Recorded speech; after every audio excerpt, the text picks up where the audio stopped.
بسم اللہ الرحمن الرحیم۔ Welcome back to my YouTube channel English study notes. آج کی اس ویڈیو میں ہم the prologue to the Canterbury Tales کے بہت ہی امپورٹنٹ کریکٹر دا پرائرس کی سمری کو ڈسکس کریں گے۔ So let's start. There was also a نن اے پرائرس۔ ان زائرین کے ساتھ ایک راہبہ بھی تھی جو مقدم راہبہ یعنی پرائرس تھی۔ She looked simple and shy while smiling. وہ مسکراتے ہوئے بہت سادہ اور شرمیلی لگتی تھی۔ Greatest oath was by saint لوئے۔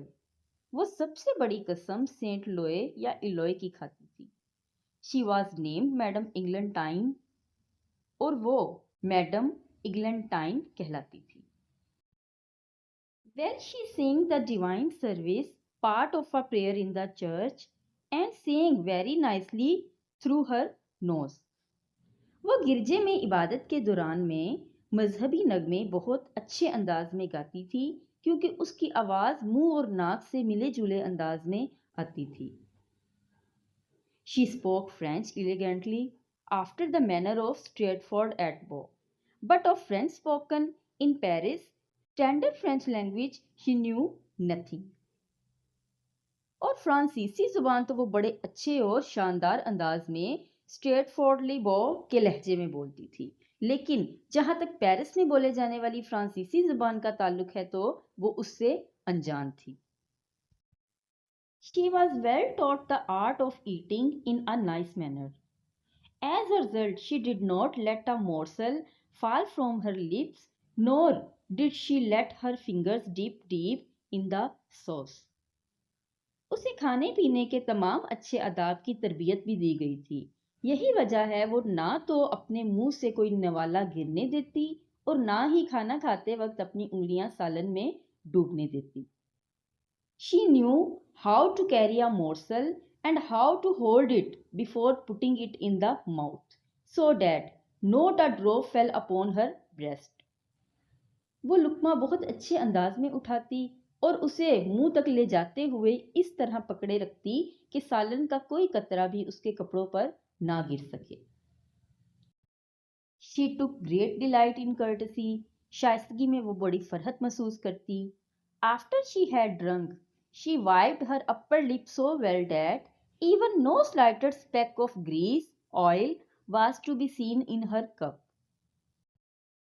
Cup میں سے گھونٹ بھرنے کے بعد وہ اپنا اوپر والا ہونٹ اتنی اچھی طرح صاف کرتی کہ اس پر گھی کا کوئی داغ یا نشان بھی نظر نہ آتا۔ She reached her food very nicely. وہ اپنے کھانے کی طرف بڑے نفیس انداز میں بڑھتی تھی۔ And she was very pleasant and amiable, good natured in her manners. اپنے آداب و اطوار میں وہ بہت خوشگوار اور ملنسار تھی، اور شاہی آداب کی تقلید کے لیے اپنے آداب و اطوار میں شاہانہ نظر آنے کے لیے دوسروں کے سامنے عزت و تکریم حاصل کرنے کے لیے وہ کافی زحمت گوارا کرتی تھی۔ To emulate court manners, to be stately in her bearing and to be held worthy of reverence, she took pains. شاہی آداب کی تقلید کے لیے، اپنے آداب و اطوار میں شاہانہ نظر آنے کے لیے اور دوسروں کے سامنے عزت و تکریم حاصل کرنے کے لیے وہ کافی زحمت گوارا کرتی تھی۔ But to tell you of her moral sense, she was so generous and so pitiful that she would weep if she saw a mouse caught in a trap, if it were dead or bleeding injured. لیکن جہاں تک اس کے ضمیر کا تعلق ہے تو وہ اتنی سخی اور رحم دل تھی کہ اگر وہ کسی چوہے کو بھی شکنجے میں پھنسا ہوا دیکھتی تو رو پڑتی، خواہ وہ مر چکا ہوتا یا صرف زخمی ہوتا۔ She had some small hunting dogs whom she fed on roasted meat and milk and bread of fine flour. اس کے پاس کچھ چھوٹے شکاری کتے تھے جنہیں وہ بھنا ہوا گوشت یا دودھ اور نفیس آٹے کی روٹی کھلاتی۔ Bitterly if any of them died or anybody struck it sharply with a stick. میں سے کوئی مر جاتا یا لوگ اس کو چھڑی کے ساتھ بے دردی سے پیٹتے تو یقیناً وہ رو پڑتی۔ It was all because of her moral sense and tender heart. اور یہ سب اس کے ضمیر کی آواز اور نرم دلی تھی. Her headdress was pleated skilfully. اس کے سر پوش میں بڑی نفاست سے چونٹیں ڈالی گئی تھیں. Her nose was long as well shaped. اس کی ناک لمبی اور خوبصورت تھی. Her eyes were as grey as glass. آنکھیں شیشے کی طرح خاکستری مائل سفید تھیں. Her mouth was small and in addition to it soft and red. اس کا منہ کافی چھوٹا ہونے کے ساتھ ساتھ نرم بھی تھا اور چہرے کی رنگت بھی گلابی تھی. Certainly she had a beautiful forehead. لیکن اس کی پیشانی بڑی خوبصورت تھی. I think it was almost as broad as a span. میرا خیال ہے یہ ایک بالشت جتنی چوڑی تو ہوگی. That she was not undersized. یقیناً وہ پستہ قد نہیں تھی. I was aware her cloak was elegant.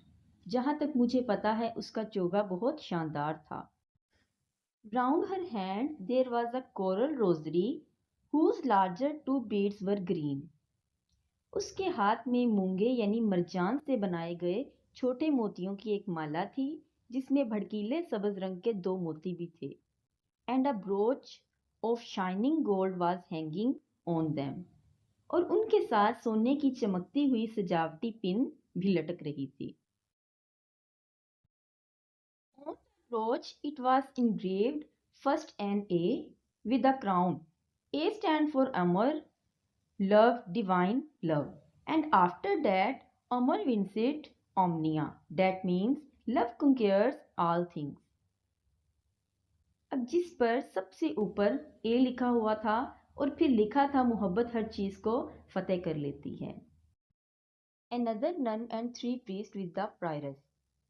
The prioress had another nun with her. Us prioress کے ساتھ ایک راہبہ اور بھی تھی.